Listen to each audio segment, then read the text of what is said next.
Picture this. A woman stands in the pouring rain, her face still burning from a slap she didn't deserve. Behind her, a mansion worth millions. Inside, two broken children who finally learned to sleep. And the man who just fired her, he's about to discover the biggest mistake of his life. This is the story of how one woman's quiet strength brought a billionaire to his knees. The rain hammered against the windows of the Sterling mansion like 1,000 tiny fists demanding entry. Inside, the silence was deafening, the kind that comes before something breaks. 43 days. That's how long Grace Putson had been working for the Sterling family. 43 days of chaos, tears, and children so traumatized they hadn't slept through a single night in 8 months. Until tonight. Grace sat perfectly still on the edge of the master bedroom, her dark hands folded in her lap. On either side of her, tucked beneath silk sheets worth more than her monthly salary, were the twins, Lucas and Lily Sterling, age 6. Their breathing was finally even, their faces peaceful for the first time since their mother's death. Lucas clutched a worn astronaut toy against his chest. Lily's fingers were wrapped around Grace's pinky, even in sleep, as if afraid she might disappear. Grace hadn't meant to be in this room. She'd been hired as a housekeeper, nothing more. But when Lily's screaming had echoed through the halls at 9 p.m., when Lucas had locked himself in the bathroom with a nosebleed that wouldn't stop, when the overnight nanny had quit via text message for the 19th time, Grace had simply done what needed to be done. She'd sat with them, talked to them, listened. And for the first time in 247 nights, the Sterling children had fallen asleep without sedatives, without therapy dogs, without their father. The door exploded open. "What in God's name do you think you're doing?" Daniel Sterling stood in the doorway, drenched from the storm outside, his tailored suit clinging to his frame. His eyes were wild, not with concern but with rage. Grace rose slowly, finger to her lips. "Mr. Sterling, please, they're finally." "In my wife's bed," his voice was a whip crack. "In my bed. They wouldn't sleep anywhere else. I tried their room, the guest room even." "I don't care." He stalked forward, water dripping onto the imported carpet. "Do you have any idea how this looks, what people would think?" Grace felt her pulse quicken, but she kept her voice steady, professional. "Sir, with respect, they were terrified. Lucas had a panic attack. Lily was hyperventilating. I tried calling you 6 times. So you decided to make yourself comfortable in my personal space." Daniel's face was inches from hers now. She could smell whiskey beneath the rain. "You're the help, Ms. Putson, the help. Not their mother, not family. You don't get to make these decisions." Behind them, Lucas stirred. Grace's heart clenched.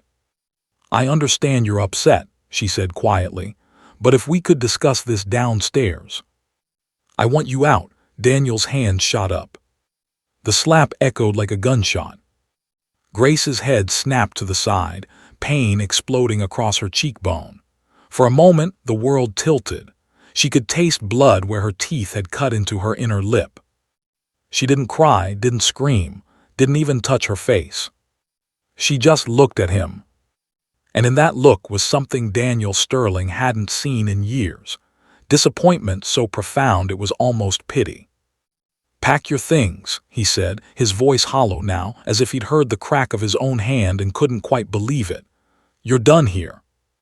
Grace glanced at the children, still miraculously asleep, though Lily's hand had tightened around the toy bunny Grace had given her. She leaned down, kissed each child on the forehead with infinite gentleness, and straightened. "They asked me not to leave them," she said softly. "That's all they asked, and I stayed." She walked past Daniel Sterling without another word, her footsteps silent on the plush carpet. 2-minute mark, audience engagement. Before we continue with what happens next, I need you to do something. If you're watching this and thinking, where is this story going? Hit that subscribe button right now. Because what Grace does next, it changes everything. And trust me, you don't want to miss a single moment. Subscribe, hit the like button, and drop a comment telling me, Have you ever stood up for what's right, even when it cost you everything? Now back to the story. Downstairs, Mugrat Chun, the house manager, waited by the service entrance. Her weathered face went pale when she saw the red welt blooming across Grace's brown skin. "Oh, child," Mugrat breathed. Grace shook her head once sharp. "Don't. He hit you." "I'm aware." Grace picked up her worn duffel bag. Everything she owned fit inside. "Please look after them. The kids, I mean. Lucas needs his astronaut toy at bedtime or he can't settle. Lily counts things when she's anxious. Let her. Don't try to stop it." "Grace." And they respond better to jazz music than classical. Mr. Sterling keeps trying Mutsut, but it reminds them of the hospital. Try Elif Stjord instead. Mugrat grabbed her arm gently. "Where will you go?" For the first time, Grace's composure cracked slightly. "I don't know." She walked out into the rain. The next morning, Daniel Sterling woke with a headache that had nothing to do with alcohol and everything to do with the empty house. Empty, that was the word that kept echoing in his skull. The mansion had 32 rooms, 15 staff members, 2 children, but somehow with Grace Peck's son gone, it felt like a mausoleum. He stood outside the twins' bedroom door, coffee growing cold in his hand. Inside, he could hear Lily sobbing, that broken, hiccuping sound that meant she'd been crying for hours. Lucas was silent, which was somehow worse. Daniel opened the door. Both children sat on the floor, not on their beds. They were building something with blocks, but their movements were mechanical, joyless. "Good morning," Daniel said, forcing brightness into his voice. Neither child looked up. "I thought we could have pancakes today. Your favorite, remember, we could." "Where's Miss Grace?" Lily's voice was barely a whisper. Daniel's throat tightened. She had to leave. "Why?" Lucas's question was accusatory, sharp for a 6-year-old. "It's complicated, buddy." "You made her leave." This from Lily, who finally looked at him with eyes far too old for her face. "We heard you yelling." "I didn't." Daniel stopped. What could he say? He'd yelled, and worse. Sometimes adults disagree. "Did you hurt her?" Lucas stood now, his small body trembling. "Did you hit her like you hit the wall when Mommy died?" The room tilted. "I would never," but the lie died on his lips. He had struck a woman who'd shown his children nothing but kindness. A woman who'd succeeded where 23 previous caregivers had failed. "I want Miss Grace back," Lily said. It wasn't a request. It was a statement of fact, delivered with the finality of someone who'd already lost too much. "Me too," Lucas added. "We're not eating until she comes back." And with that, both children turned away from him and went back to their blocks. Daniel stood there, coffee growing cold, watching his children build walls he couldn't see but could definitely feel. Later that morning, Daniel sat in his study, staring at the phone. Margaret had given him Grace's file, the bare bones of information they'd collected during hearing. Grace Miriam Patterson, age 38, previous employment, 5 years as a hospice aide, 3 years teaching elementary music, 2 years volunteering at St. Catherine's Women's Shelter. Education, associate's degree in early childhood development, never completed bachelor's due to. The file stopped there, but Margaret had filled in the gap verbally, her voice tight with disapproval. "Her son died, Mr. Sterling, leukemia. She was 23, spent everything she had on his treatment. When he passed, she dedicated her life to helping other people's children." Daniel had sent her away after that, unable to process the information. Now he sat alone, the weight of it crushing his chest. He'd struck a woman who understood loss more intimately than he did. A woman who'd loved his children without obligation, without pay increases or bonuses, simply because they needed someone. The intercom buzzed. "Sir, the children still haven't eaten. It's been 14 hours. Daniel closed his eyes. "I'll handle it." But he didn't know how. He'd built a fortune through ruthless efficiency and calculated risks. You didn't negotiate with children. You didn't. A folded piece of paper on his desk caught his eye. He opened it. Grace's handwriting, neat, careful cursive. Mr. Sterling, if you're reading this, I'm already gone. I don't write this for sympathy or to change your mind. I write because someone needs to tell you the truth, and everyone else is too scared of losing their job. Your children aren't broken, they're grieving, there's a difference. They don't need more therapists or stricter schedules or expensive toys. They need you, not the version of you that builds empires and closes deals. The version that's scared and lost and missing their mother, too. Lucas asked me last week if daddies cry. Lily asked if you still loved them or if you just felt stuck with them. I told them the truth, that you love them more than anything, but sometimes grief makes people forget how to show it. I hope I was right. Grace. Daniel read it 3 times, then he read it again. By the 5th reading, his hands were shaking. He picked up his phone. Margaret, I need you to find Grace Patterson. I don't care what it costs. Grace sat on a bench at the Greyhound station, her duffel at her feet, watching the rain paint patterns on the window. Her cheek still throbbed, a reminder of choices and consequences. Her phone buzzed, an unknown number. She almost didn't answer, but something, intuition, hope, stupidity, made her swipe to accept. Miss Grace, a small voice thick with tears. Her heart stopped. Lucas. We stole Dad's phone, the boy whispered. Lily's here too. Please come back, please, we'll be good. We'll do whatever you want. We'll. Oh, sweetheart, Grace's eyes burned. You are good, you've always been good. Then why did you leave us? Lily's voice now, breaking on the last word. Grace looked up at the departure board. Nashville, Chicago, Phoenix, anywhere but here. But all she could see were 2 children who'd already been abandoned by death, now thinking they'd been abandoned by choice. I didn't want to leave you, Grace said carefully. Your father asked me to go. Because you were in Mommy's bed, Lucas said. But we asked you to stay there. It's our fault. No, Grace's voice was steel. Listen to me carefully. Nothing that happened is your fault. Adults make choices, sometimes bad ones, but you too, you're perfect exactly as you are. Silence on the line. Then Lily, will you come back if we ask really, really nicely? Grace closed her eyes, felt the ache in her chest spread like ink in water. Before she could answer, another voice came through the phone. Ms. Patterson, Daniel Sterling, slightly breathless, please don't hang up. Grace stood, gripping the phone tighter. Mr. Sterling. I was wrong. The words came fast, desperate.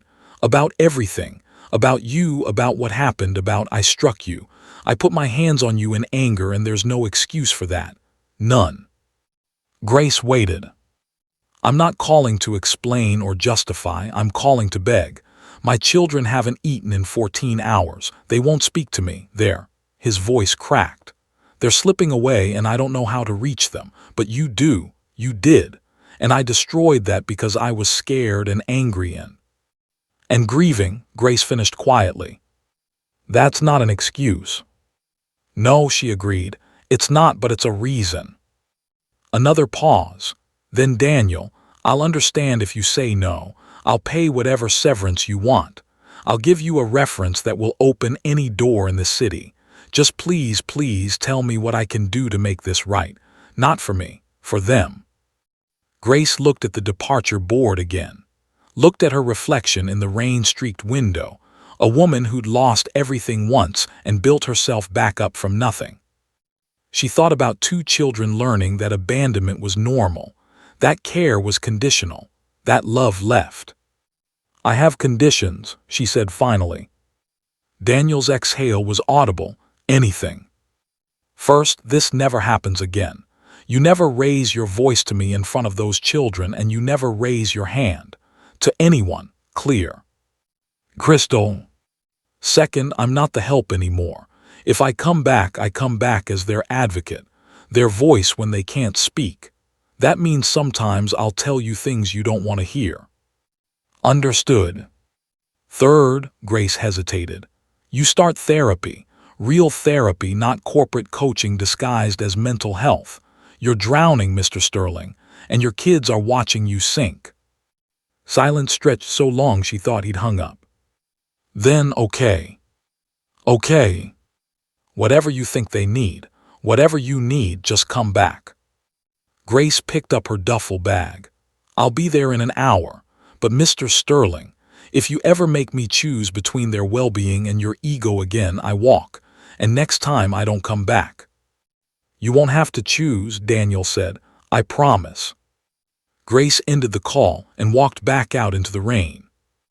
This time she was walking towards something, not away. The gates of the Sterling mansion looked different to Grace as the taxi pulled up. Imposing, yes. Expensive, certainly, but no longer unreachable. She paid the driver with bills she'd been saving for a security deposit on an apartment she'd never see, and walked up the drive. Margaret met her at the service entrance, eyes shining. They haven't stopped watching the driveway since you called. How are they? Same, waiting. Grace straightened her shoulders. Then let's not keep them waiting. She found them in the conservatory, a glass-domed room filled with plants she couldn't name. They sat side by side on a velvet bench, faces pressed to the window, watching the rain. When she entered, Lily saw her first. The little girl's face transformed, grief to shock to joy in half a heartbeat. Then she was running, arms outstretched, and Grace caught her, lifting her up despite the protest in her back. You came back, Lily sobbed into her shoulder. You came back, you came back, you came back.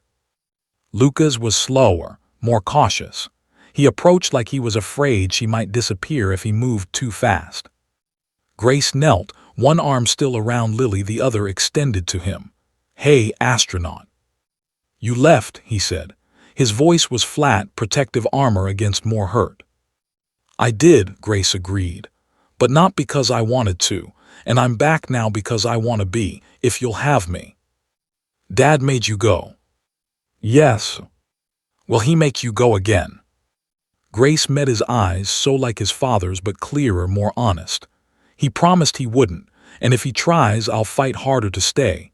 Deal. Lucas considered this. Then slowly, he stepped forward and wrapped his arms around her neck. Grace held both children, feeling their hearts beat against hers, and thought, this is what I came back for. Behind them, a throat cleared. Daniel Sterling stood in the doorway, and Grace was struck by how different he looked. Smaller somehow, more human. Mr. Sterling, she said evenly. Ms. Patterson. He stepped forward, then stopped, as if remembering he'd lost the right to casual proximity. Thank you for coming back. The children tensed in her arms.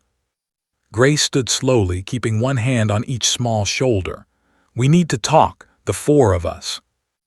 Daniel nodded. Of course, my study. No, Grace looked around the conservatory. Here, somewhere they feel safe. Something flickered across Daniel's face. Pain, maybe, or recognition. His own children didn't feel safe in his presence. They sat in a circle on the floor, Daniel looking absurdly out of place in his pressed slacks on the marble tile. Okay, Grace began.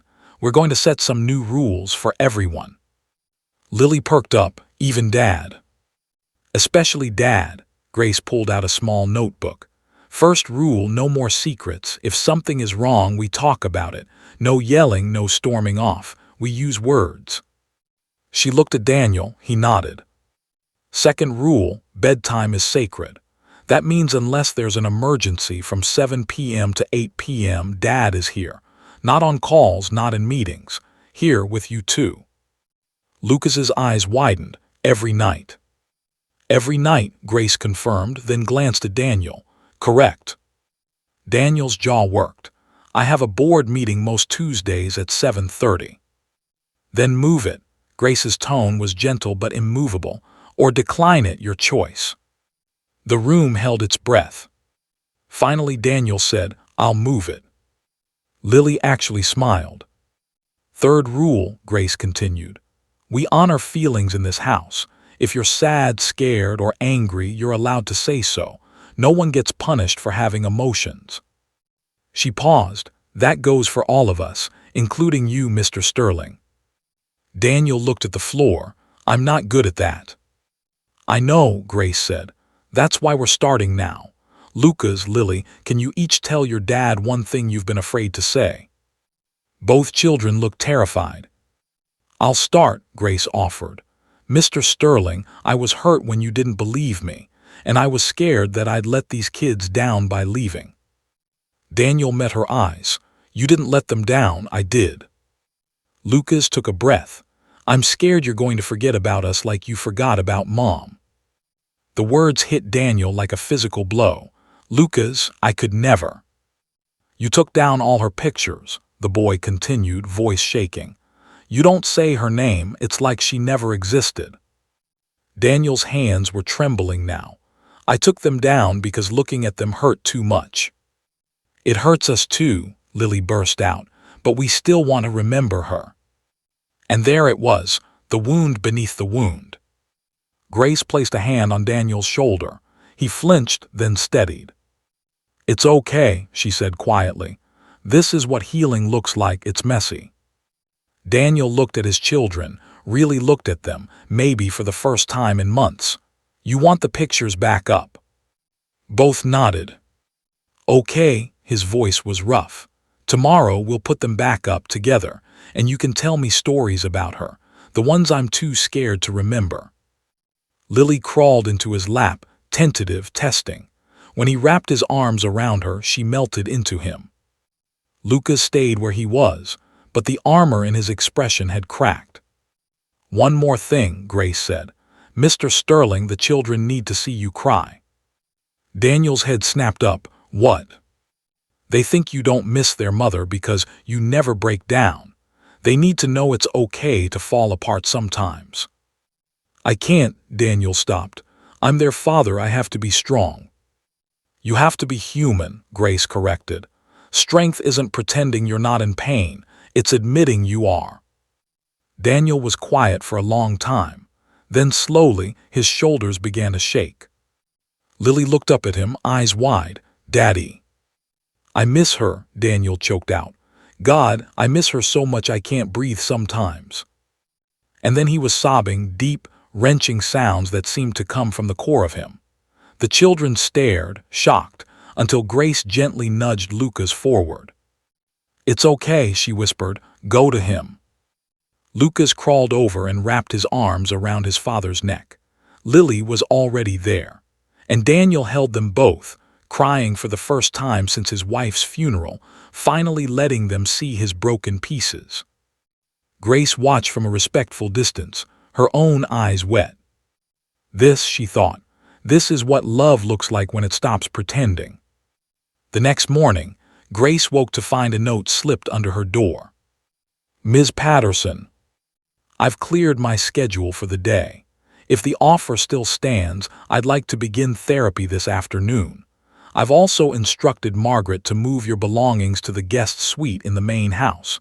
You shouldn't be in the servants' quarters. You're not a servant. I still don't know what you are to this family, but I'm beginning to understand you're essential. Thank you for staying. Daniel.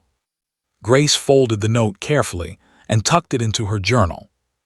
Then she went downstairs to make breakfast for 2 children and a man who were all learning slowly how to live again. Mid-story engagement, approximately 3,800 words in. If you're still watching this, you're exactly the kind of person who believes in second chances and real change. Before we see what happens next in Grace's journey, make sure you've hit that subscribe button, because this story is about to take a turn nobody saw coming. Like this video if you believe everyone deserves a chance to make things right, and comment below. What would you have done in Grace's situation? Now let's continue. The weeks that followed weren't easy. Healing never is. Daniel started therapy with Dr. Amara Singh, a no-nonsense psychiatrist who didn't flinch when he tried to buy his way out of uncomfortable conversations. The sessions left him raw, exhausted, but slowly, imperceptibly different. He learned to say, "I'm overwhelmed," instead of snapping. He learned to ask, "What do you need?" instead of assuming. He learned that crying didn't make him weak, it made him honest. Grace established routines: breakfast together, school drop-offs with actual conversations, dinner at the table with no phones. She taught Daniel how to braid Lily's hair badly, but Lily loved it anyway, and how to listen to Lucas's elaborate space facts without checking his watch. But the real change happened in the quiet moments. Like the night Daniel found Lucas crying in the hallway, and instead of calling for Grace, he sat down beside his son and simply held him until the tears stopped. Or when Lily had a nightmare about her mother and woke up screaming, and Daniel was there first, murmuring the same lullaby his wife used to sing. Grace watched these transformations from the margins, proud but cautious. She knew that real change required consistency, not just effort. Then came the phone call that changed everything. It was a Tuesday afternoon. Grace was helping Lily with math homework when Margaret appeared in the doorway, face ashen. "Grace, you need to come to the study, now." The tone made Grace's stomach drop. She followed Margaret down the hall, scenarios spiraling through her mind. In the study, Daniel stood with his phone pressed to his ear, his expression carved from stone. "I understand," he said into the receiver. "Yes, we'll be expecting them." He ended the call and looked at Grace. "We have a problem." "What kind of problem?" "The kind where Child Protective Services just received an anonymous complaint about this household." Grace's blood went cold. "What?" "Someone reported that I struck a member of staff in front of the children, that my kids are emotionally neglected, that they're in an unsafe environment." His voice was hollow. "They're sending a caseworker tomorrow." Margaret gasped. Grace's mind raced. "Who would?" she started, then stopped. She knew exactly who. "Your former sister-in-law," she said quietly. Daniel nodded grimly. "Vanessa has been looking for an excuse to challenge custody since the funeral. She thinks I'm unfit, that the children should be with her." "Are they?" Grace asked. "In danger, I mean." Daniel looked at her sharply. "You know they're not." "I know that now," Grace said. "But 6 weeks ago, when you slapped me, when they weren't eating or sleeping, what would a caseworker have seen then?" The question hung in the air like smoke. "We'll prove to them that things have changed," Daniel said. "Will we?" Grace crossed her arms. "Because the truth is, Mr. Sterling, you did hit me. I do have witnesses. Margaret saw the mark. And if a caseworker asks me directly what happened, I won't lie." Daniel went pale. "You'd testify against me." "I'd testify to the truth," Grace corrected. "That you made a terrible mistake, that you apologized, that you've changed. But I won't pretend it didn't happen." "They'll take the kids," Daniel said. His voice cracked. "Vanessa will get custody and I'll lose them." Grace stepped forward. "Not if we do this right." The caseworker arrived at 9 a.m. sharp. A tired-looking woman named Janet Wu with sharp eyes and a clipboard full of questions. Grace met her at the door with coffee and honesty. "Ms. Wu, I'm Grace Patterson. Before we begin, there's something you need to know." Janet looked up from her notes. "Oh.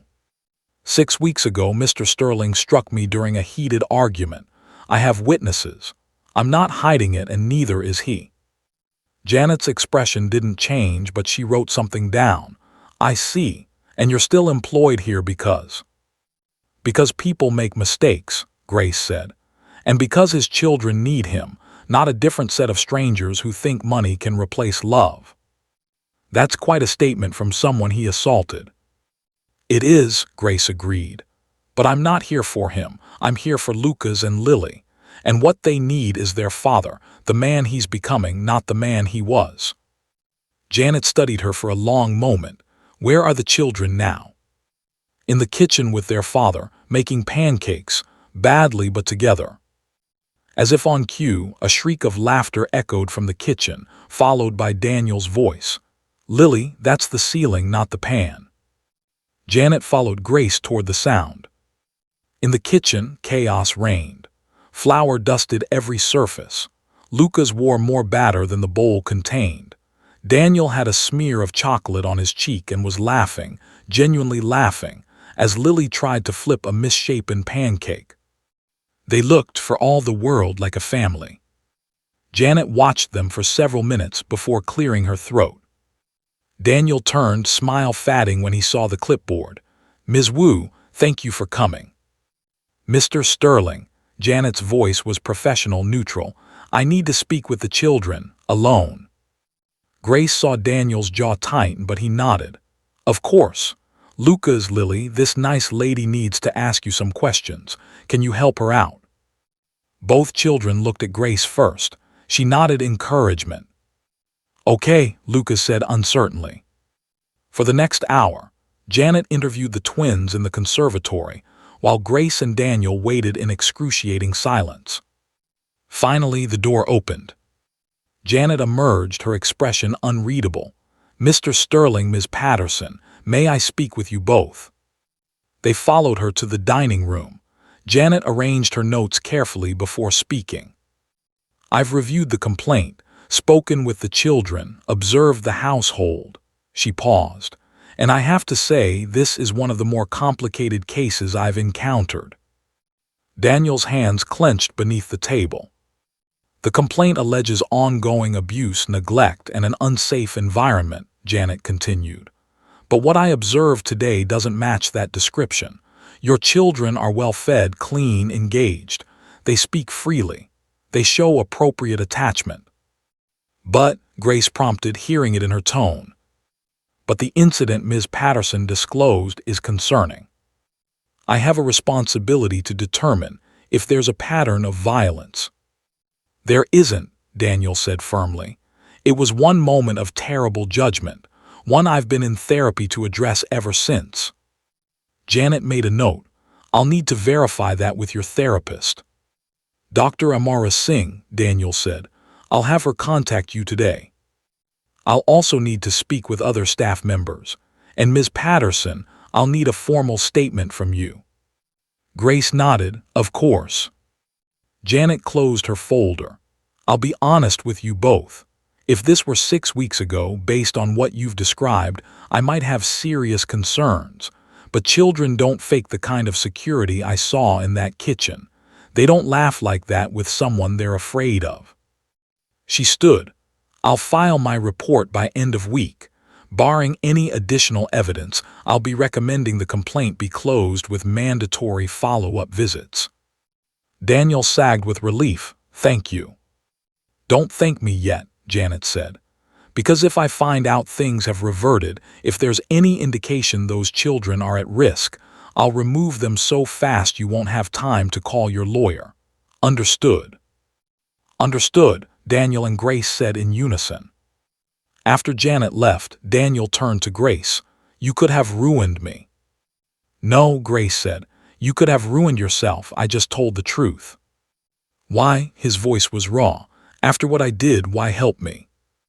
Grace looked toward the kitchen, where the twins were now eating their misshapen pancakes with tremendous pride. "Because I believe people can change," she said, "and because those kids deserve to see you succeed." 3 months later, Grace stood in what used to be the Sterling Mansion's empty West Wing and smiled. The space had been transformed. Bright colors, comfortable furniture, books everywhere, art supplies, musical instruments, and a feeling of warmth that seemed impossible to manufacture. "What do you think?" Daniel asked from behind her. Grace turned. "I think it's perfect." The Sterling Foundation Center for Children in Transition had been Daniel's idea, born during one of his therapy sessions when Dr. Singh had asked what he wanted his children to learn from their grief. "That loss doesn't have to be the end," he'd said. "That broken things can be made beautiful." So he'd created this, a place for children who'd lost parents, who were in foster care, who were navigating trauma. A place where they could come after school, on weekends, during summers, and just be, with art therapy, music lessons, homework help, and adults who understood that healing wasn't linear. Grace had been named director without hesitation. Now, a week before the grand opening, she walked through the space with a checklist and a heart so full it ached. "Ms. Grace," a small voice asked. She turned. Lucas and Lily stood in the doorway, school uniforms slightly rumpled from the day. "Hey, you two, what are you doing here?" "Dad said we could help," Lily said, "with decorations."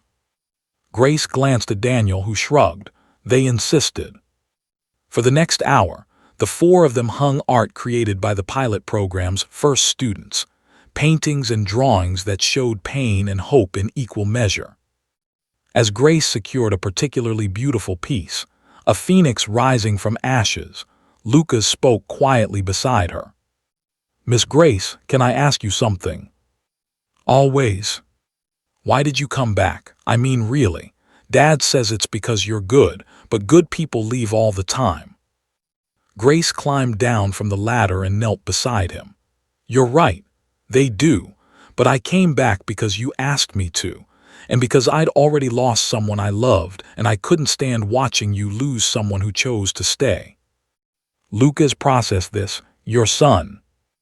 Grace blinked, surprised. "How did you know about that?" "Dad told us," Lily chimed in. "He said you understand sadness. That's why you're good at helping."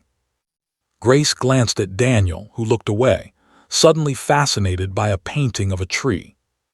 "Your dad's right," Grace said softly. "I do understand, and I decided a long time ago that if I couldn't save my own child, maybe I could help save others." "You saved us," Lucas said simply. "No, honey, your dad saved you. I just helped him remember how." That night, after the children were asleep, Daniel found Grace in the Foundation Center, sitting alone in the reading corner. "You've been crying," he observed, sitting across from her. Grace wiped her eyes. "Good tears, remembering my son, thinking about how he would have loved this place." "Tell me about him." So she did. About Jacob, who'd loved dinosaurs and wanted to be a paleontologist. About the 2 years of hospitals and hope. About the moment she'd held him for the last time and promised to make his short life mean something. "This," she gestured around the room, "is how I keep that promise." Daniel was quiet for a moment. "I never asked what you lost to be here. I'm sorry." "You were drowning in your own loss," Grace said. "You couldn't see past it." "But I see now." He leaned forward. "Grace, I need to ask you something, and I need you to be honest."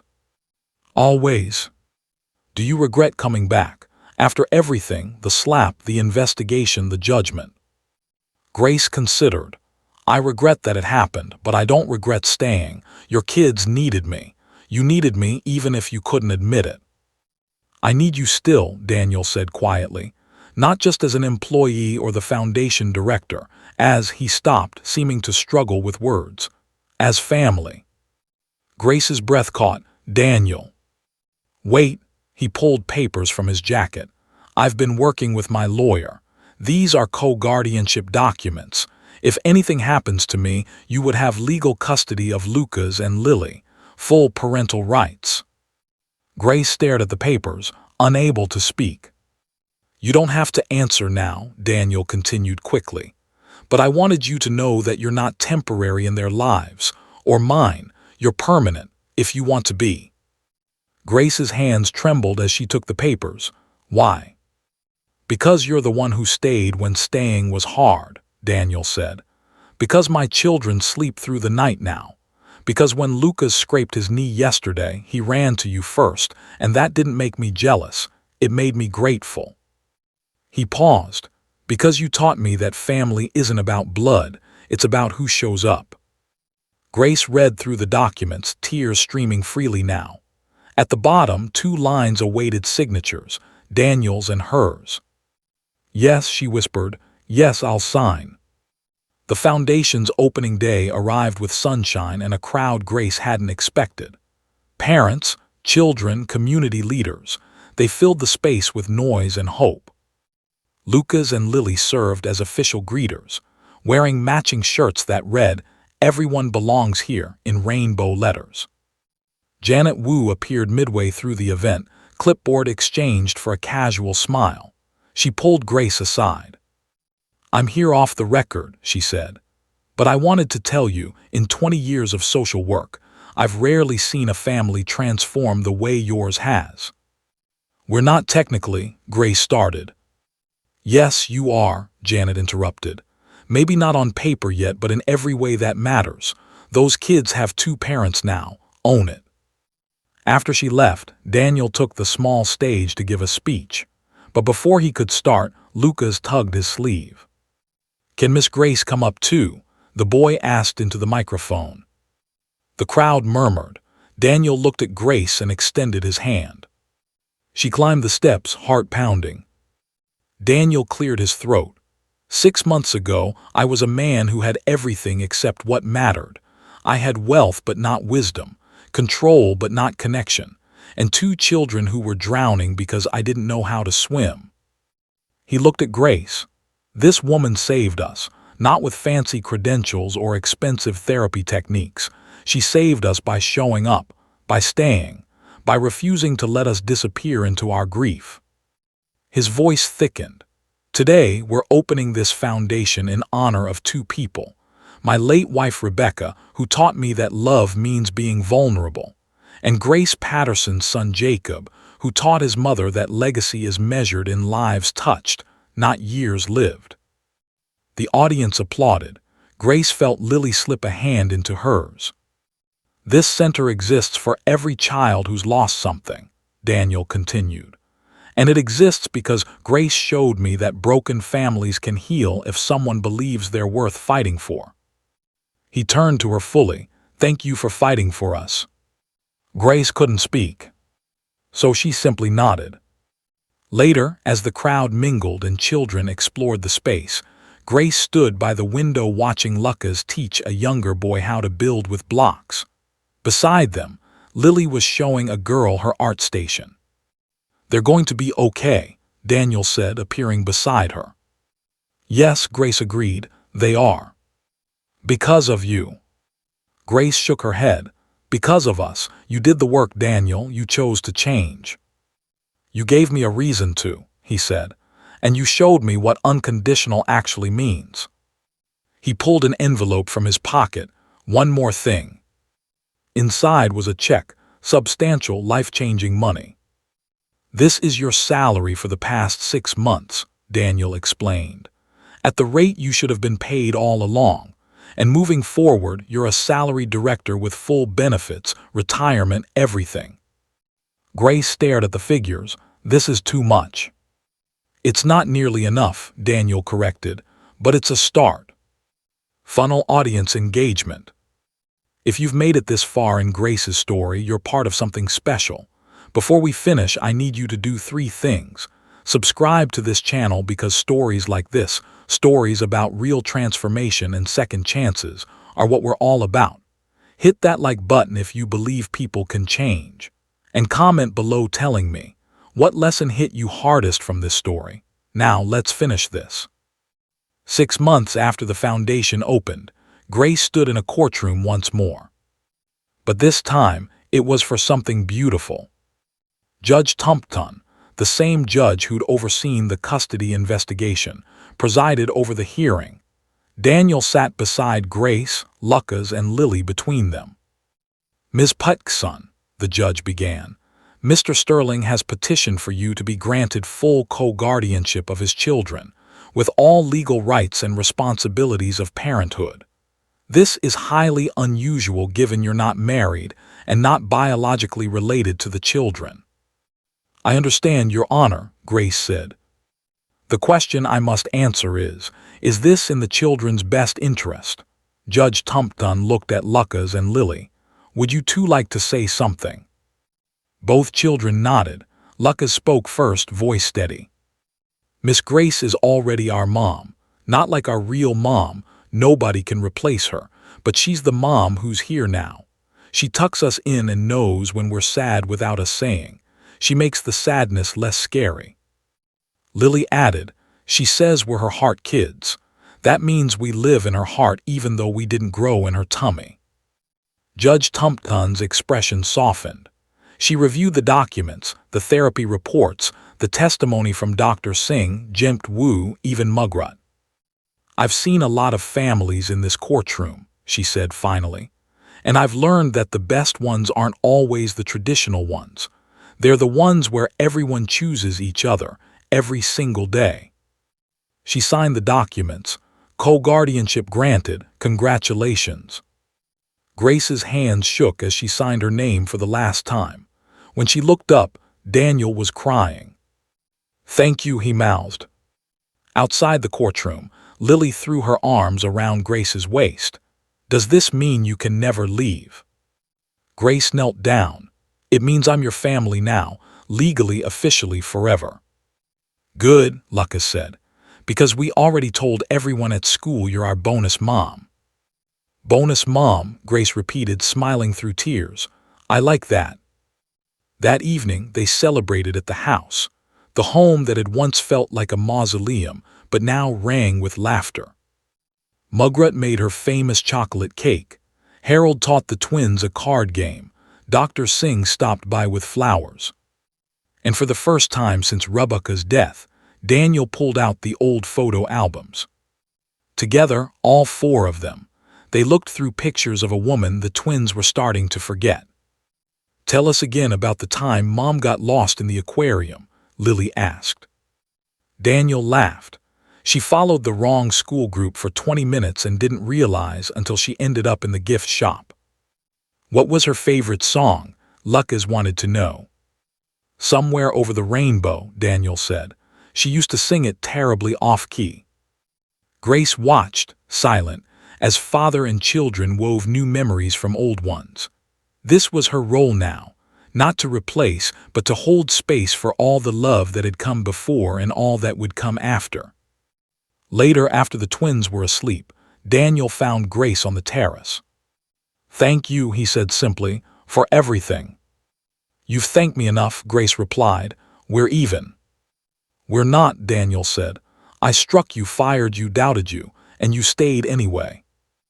I stayed for them, Grace clarified. I know, Daniel smiled sadly, but maybe someday you'll stay for you too, because you deserve a family as much as they deserve you. Grace looked up at the stars, thinking about Jacob, about Rebecca, about all the love that death couldn't erase. I already have a family, she said quietly. I just had to travel through fire to find them. 2 years later, the Hathanapekson Center for Children in Transition, they'd added Grace's name officially after year 1, had expanded to 3 locations. They served 200 kids annually, with Whatlusts in every city. Grace had written a book about trauma-informed caregiving that had become required reading in social work programs. Daniel had stepped back from several business ventures to focus on philanthropy, and more importantly, being present. Lucas, now 8, wanted to be a therapist when he grew up, like Dr. Singh but for kids, he explained. Lily, equally 8, had decided she would run an art studio where sad people could paint their feelings. And on a random Tuesday in May, Grace received a letter that made her cry all over again. It was from a young woman named Jasmine, one of the center's first students, a foster kid who'd aged out of the system with nowhere to go. The letter read, Dear Mama Grace, because that's who you became. I'm writing from my college dorm at Huck University, full scholarship. Can you believe it? I wanted to tell you something I couldn't say when I was 15 and angry at the world. You saved my life, not with big speeches or pity. You saved me by treating me like I mattered, by remembering my birthday, by asking what I needed and actually listening. I'm studying social work now because of you, because you showed me that one person who refuses to give up can change everything. Thank you for being that person. Thank you for staying. Forever grateful. Jasmine. Grace folded the letter carefully and added it to the box where she kept Jacob's hospital bracelet, the twins' first drawings, and every other reminder that love, Real love always leaves evidence. That night at dinner, Daniel raised his glass. A toast to the woman who taught us that family isn't where you start, it's where you land. To Miss Grace, the twins chorused. Grace lifted her own glass, looking at these three humans who'd become her world. To staying, she said, even when it's hard, especially when it's hard. They clinked glasses, juice for the kids, wine for the adults, and in that moment everything that had been broken felt, if not fully healed, then healing. And sometimes that's all any of us can ask for. Grace Petson learned something that night. Her life changed forever. Sometimes the greatest act of courage isn't grand or dramatic. Sometimes it's simply the quiet choice to stay when everyone else would leave. She stayed for two children who needed her, and in staying, she found the family she thought she'd lost forever. Daniel Sterling learned that power isn't about control, it's about surrender. Surrendering your pride, your fear, your need to have all the answers. And in that surrender, he became the father his children deserved. Lucas and Lily learned that love isn't about never losing people. It's about letting new people in, even when your heart is still bruised from the last goodbye. And all of them learned this: families aren't born, they're built. One hard conversation at a time, one moment of choosing each other over comfort, one decision to stay when leaving would be easier. So if you're watching this and wondering if your own broken pieces can ever be made whole, remember Grace. Remember that she walked through fire and came out holding what mattered most. Remember that change is possible, healing is possible, second chances are possible. All it takes is someone willing to stay. Before you go, do me one favor. Subscribe to this channel, like this video, and comment below telling me what lesson you're taking from Grace's story. Because these messages matter. Your story matters. And somewhere out there, someone needs to hear that it's not too late to rebuild what's been broken. Thank you for watching, and remember, you are worth fighting for.